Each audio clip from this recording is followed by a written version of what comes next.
Salut, salut et bienvenue sur ma chaîne. Je me présente une fois de plus. Mon nom est Caroline Mépong. Je fais des vidéos pour vous encourager, pour vous donner des trucs, des astuces, comment vivre le bonheur au quotidien.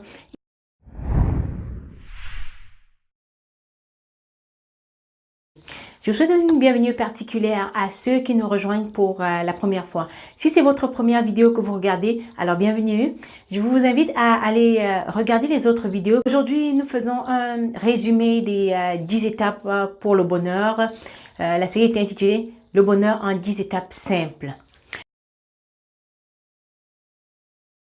La première étape, c'était de se connaître, d'apprendre à se connaître, parce que si on ne se connaît pas, on ne sait même pas ce qu'on veut, on ne sait même pas où est-ce qu'on va dans notre vie.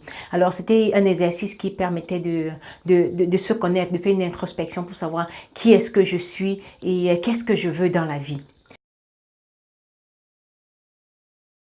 S'accepter, c'est d'accepter tout ce que nous sommes à l'instant présent, tout ce qui forme notre personnalité, de nous accepter tel que nous sommes. Parce que si nous ne nous acceptons pas, on ne peut pas changer. Si on change, si on essaye de changer en se tenant à un endroit où tout nous énerve, on ne se plaît pas, ça va être très difficile de faire les pas pour le changement. Alors que si on se met dans un endroit où on est satisfait avec ce qu'on a, mais on veut aller un peu plus loin. À ce moment-là, nos efforts vont être valorisés par nous-mêmes. Et même si les efforts ne donnent pas des résultats, on est déjà satisfait avec ce que nous avons. Alors, on ne va pas être frustré. Ça enlève la composante frustration dans notre évolution vers un changement si nous voulons changer quelque chose en nous. Donc, l'acceptation de soi, c'était d'être satisfait avec ce que nous avons en ce moment, ce que nous sommes en ce moment, l'entité que nous sommes en ce moment. Se défaire de son passé. Il s'agissait là de retourner dans le passé et faire la paix avec soi-même, faire la paix avec les personnes qui nous ont blessés, avec que ce soit nos parents, nos frères, nos amis, quelqu'un dans notre entourage. Il y a certainement des gens qui nous ont blessés parce que des choses que nous vivons en étant à l'âge adulte viennent souvent de notre enfance, des choses que nous avons vécues qui ont été traumatisantes, qui ont été frustrantes, qui ont été décourageantes, du chemin que nous avons parcouru dans le fond. Donc, la troisième étape, c'était de se défaire de son passé. Donc, aller faire la paix avec son passé et prendre un nouveau départ sur une nouvelle base. Pardonner. Pardonner à toutes les personnes qui nous ont offensés. Bien entendu, en commençant par nous-mêmes. Nous pardonner pour nos fautes, nous pardonner pour nos erreurs, nous pardonner pour ce que nous avons fait, ce pourquoi nous nous tenons captifs, nous nous tenons responsables. Même si nous avons l'impression que notre vie a été un désastre jusqu'à présent et que nous nous en voulons pour les décisions que nous avons prises, nous devons aller à l'intérieur et nous pardonner afin de nous donner une occasion de reprendre les choses à zéro, de reprendre les choses en main. Mais si nous ne nous pardonnons pas, ça va être difficile de pouvoir avancer. Donc, nous pardonner à nous-mêmes, pardonner à toutes les personnes autour de nous qui nous ont offensés d'une façon ou d'une autre, de façon consciente ou inconsciente, de pardonner. Et on a appris que pardonner, c'est libérer un prisonnier pour finalement se rendre compte que ce prisonnier, c'était nous-mêmes, c'est nous qui étions prisonniers. Le détachement, se détacher de quoi? De tout ce qui nous entoure, de tout ce qu'on appelle nos possessions, mon ceci, ma ceci, mes ceci.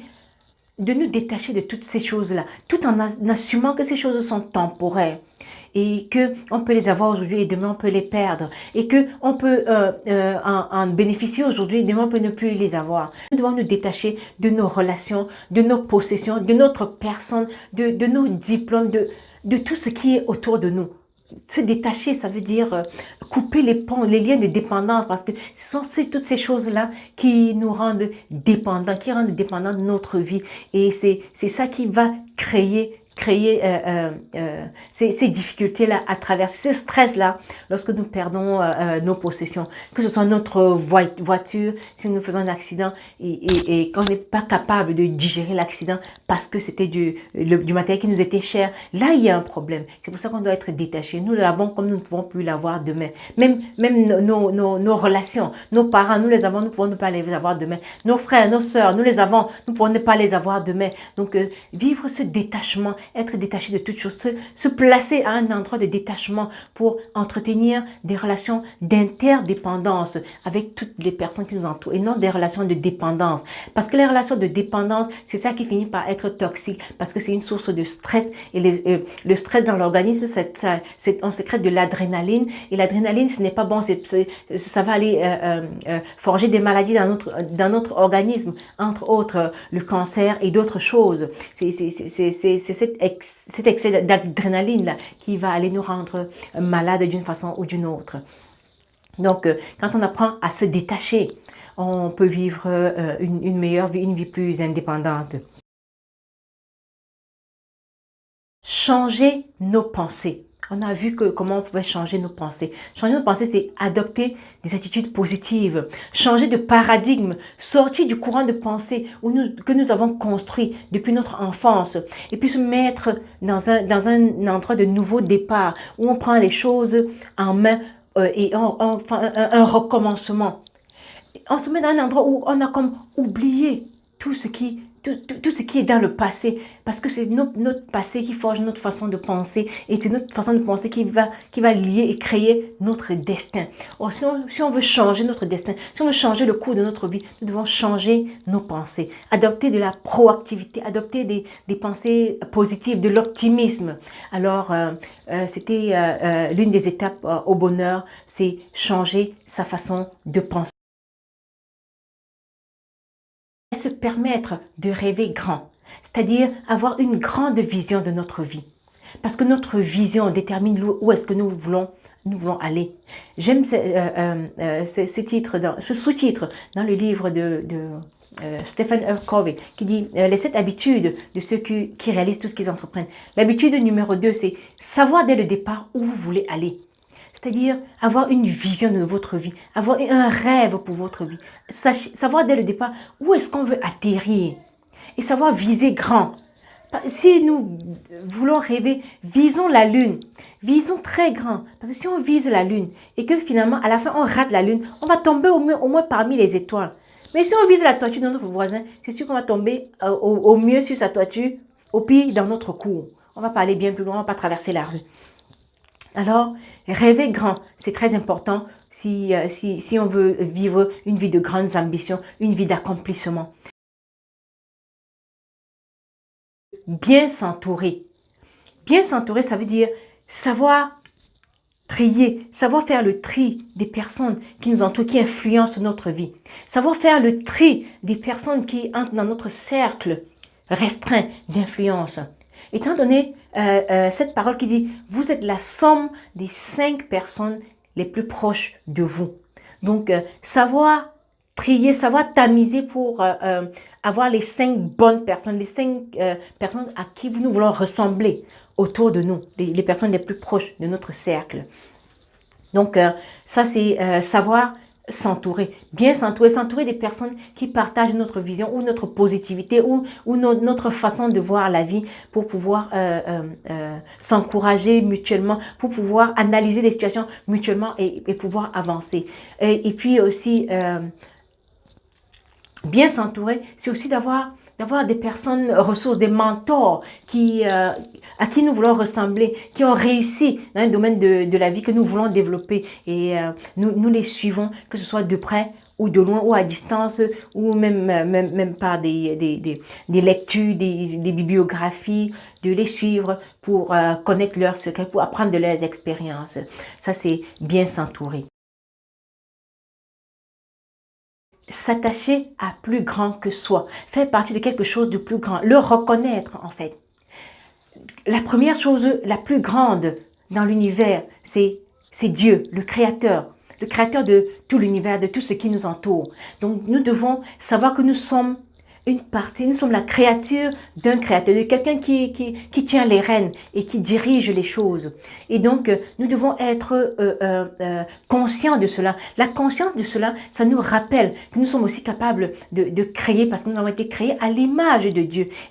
Et la première des choses que nous créons, c'est notre réalité. À travers nos pensées, à travers nos paroles, à travers nos gestes, nous créons notre réalité. Donc, quand nous sommes conscients de cela, de ce fait-là, que nous sommes des créatures de Dieu et que nous créons notre réalité, alors nous faisons plus attention à ce à quoi nous pensons. Nous faisons plus attention à ce que nous disons et nous faisons plus attention à ce que nous faisons. Alors, nous devons nous attacher à Dieu qui est plus grand que nous, trouver une façon de rester connecté, d'avoir cette relation de connexion-là avec Dieu, ou si vous voulez l'appeler, appelez-le la nature, si vous n'aimez pas le nom Dieu, appelez-le la nature, appelez-le la source, appelez-le l'univers, appelez-le whatever, ce que vous voulez, donnez-le le nom que vous voulez, mais ça reste lui, le maître suprême, ça reste le maître de l'univers, le maître de toutes les lois de l'univers. Donc, si nous apprenons à développer une relation d'harmonie, une relation d'alignement avec lui, à ce moment-là, nous pouvons écouter l'univers nous parler. Nous pouvons écouter dans les petits et les moindres gestes du quotidien. Nous pouvons écouter, entendre la voix du Créateur, nous parler, nous donner des directives, nous donner des choses à faire. Et même à l'intérieur, à travers notre instinct, il nous parle. Et apprenons à agir avant que notre raison ne prenne le dessus sur notre instinct. La dernière et la 10e, la dernière mais pas la moindre, apprendre à donner. Nous devons apprendre à donner à ceux qui sont autour de nous. Quoi donner? On donne tout ce que nous avons. Tout ce que nous avons, nous pouvons donner. Nous ne sommes jamais trop pauvres pour donner quelque chose à quelqu'un.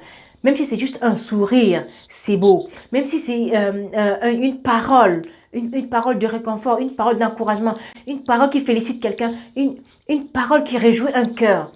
Ça, c'est quelque chose qu'on peut donner. On peut donner aussi de ce que nous avons comme un vêtement, de l'argent, un repas. Nous pouvons donner à quelqu'un qui nous entoure. Ça peut être des amis, ça peut être même des ennemis. On peut donner à tout le monde, à tous ceux qui nous entourent. Quelqu'un qui est dans le besoin ou quelqu'un à qui on a juste envie de donner. Parfois, on peut ne pas être dans le besoin, mais quelque chose, un geste arrive et ça nous met dans un autre état de bonheur, un autre niveau de bonheur. Alors, quand nous donnons, nous rendons les autres heureux. Et le secret du bonheur, c'est de rendre les autres heureux. Quand nous rendons les autres heureux, nous sommes heureux en retour. En plus de ça, en bonus, lorsque nous donnons de notre temps, de notre énergie, de notre argent, de nos possessions, lorsque nous donnons aux autres, l'univers tout entier se conjugue pour nous le redonner en retour. Alors, ce que nous voulons que l'univers nous donne, ce que nous pensons avoir besoin et que nous voulons que l'univers nous donne, allons-y, donnons cela à ceux qui sont autour de nous. Donnons cela à nos frères, à nos amis, à nos enfants, à notre conjoint, à toutes nos relations, même ceux que nous ne connaissons pas, nos voisins, même les personnes à qui nous n'avons jamais dit bonjour. Si on rencontre quelqu'un sur le chemin, on lui dit juste un bonjour avec un sourire éclatant. Ça peut faire sa journée, ça peut le rendre heureux. Et en retour, nous sommes heureux à l'intérieur de nous. Et en retour, l'univers tout entier se met à genoux devant nous. L'univers tout entier se conjugue pour se mettre devant nous. How can I serve you? How can I serve your purpose? Donc, c'est très important d'apprendre à donner. Et c'est aussi un exercice intérieur du détachement. Un exercice intérieur qui nous permet d'exercer le détachement. Et on ne doit pas offrir aux autres seulement ce qui ne nous tient pas à cœur, ce que nous ne voulons plus utiliser. Alors, bon, on va le donner. On peut aussi prendre quelque chose qui est très cher à nous et puis donner à quelqu'un. Et là, nous, on est heureux à l'intérieur de nous d'avoir fait du bien, d'avoir donné, d'avoir transmis quelque chose à quelqu'un. Même dans un parking, on peut payer le parking ou le péage pour quelqu'un qui est derrière nous, même sans le connaître. On lance une énergie positive dans l'univers. Et cette énergie-là, ça va et ça nous revient. Comme un boomerang, ça va, ça nous revient. Donc, c'était ça la 10e étape, de apprendre à donner de tout ce que nous avons. Donc, voilà en résumé toutes les 10 étapes à parcourir. Si nous parcourons cela, Je ne dis pas que quand on a fini la première étape, on tourne la page et on passe à la deuxième. Non. Quand on a parcouru la première étape, maintenant on rajoute la deuxième étape. Ensuite, on rajoute la troisième étape. Ensuite, on rajoute la quatrième. Donc, les autres étapes précédentes restent dans le décor, restent dans votre univers au fur et à mesure que vous faites ce chemin-là. On rajoute les autres étapes au fur et à mesure. Et quand on atteint la 10e étape et qu'on pratique toutes ces étapes-là, on a un sentiment de bonheur, un sentiment de bien-être qui va être avec nous et qui va nous accompagner partout où nous allons aller. On ne dit pas que la vie, elle va être simple. Personne n'a jamais promis que la vie devait être simple. Mais nos difficultés, on peut les transformer en des victoires. On peut transformer nos échecs en succès. Parce que quand on est dans une situation qu'on appelle échec, il y a toujours quelque chose à apprendre de là. Et quand on a appris la leçon, on est beaucoup mieux préparé pour les prochaines fois où on va faire, pour les prochaines tentatives qu'on va faire. On est beaucoup mieux préparé pour pouvoir avancer et pour pouvoir atteindre nos objectifs. Voilà donc résumé les 10 étapes, le bonheur en 10 étapes, de l'étape 1 jusqu'à l'étape 10. Je vous souhaite de le pratiquer à tous les jours, de le pratiquer à chaque instant dans toutes sortes de relations que vous avez, même vos relations conjugales, vos relations filiales avec vos enfants, avec vos parents, vos relations fraternelles, avec vos frères, amicales. Pratiquez cela dans toutes vos relations et vous allez voir comment votre monde va se transformer. Non pas que le monde aura changé, que vous aurez été transporté dans un autre monde, mais c'est juste que les lunettes avec lesquelles vous voyez la vie aura changé et vous allez découvrir des choses merveilleuses autour de vous que vous n'aviez même pas idée que ça existait, que vous n'aviez même pas vu, alors que c'était là, alors que vous êtes encore dans le même environnement et votre vie va prendre une nouvelle tournure. Alors, je vous souhaite tout le bonheur du monde, restez positif, restez connectés. Et à partir de maintenant, nous allons vous faire des vidéos qui parlent des thèmes précis du quotidien. Nous allons aborder des sujets précis qui vont dans le sens du bonheur, dans la positive attitude, mais dans des cas précis de la vie. Et nous allons pouvoir analyser ensemble, nous allons pouvoir recueillir même des témoignages des personnes qui ont vécu des choses et qui sont capables de nous les expliquer pour nous aider à nous améliorer ici, pour nous aider aussi dans notre positivité. Alors, je vous suggère de nous laisser un commentaire, un pouce ou un cœur, un petit commentaire sur l'étape qui vous a le plus marqué dans les 10 étapes au bonheur. Et surtout, si vous avez une question, vous pouvez les mettre en commentaire ou alors envoyer à l'adresse email qui s'affiche sur l'écran. Ensuite, nous allons pouvoir aborder le thème avec vous de façon particulière par email ou alors à travers une nouvelle vidéo. Alors, je vous souhaite de rester positif, je vous souhaite tout le bonheur du monde et surtout que tout l'univers soit à vos pieds parce que vous avez été au pied des autres, vous avez été au service des autres. Ciao, ciao, restez positif, à très bientôt.